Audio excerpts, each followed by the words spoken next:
என் வார்த்தைகளை நீங்கள் தொடர்ந்து கடைப்பிடித்து வந்தால் உண்மையில் என் சீடர்களாய் இருப்பீர்கள்.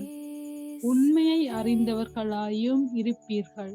உண்மை உங்களுக்கு விடுதலை அளிக்கும் என்றார். புனித ஜோவான் எழுதிய நற்செய்தியில் இருந்து வாசகம்.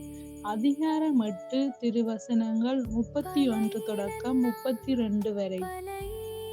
அன்பான இயேசுவே, உமது வார்த்தையை நாங்கள் கடைப்பிடித்து உண்மையில் நிலைத்து நின்று இந்த மாபெரும் புனித வாரத்திற்குள் நல்ல கிறிஸ்தவர்களாக உட்புகும் உள்ளத்தை தாரும்.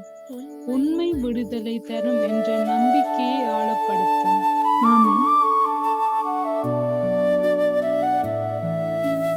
அன்பா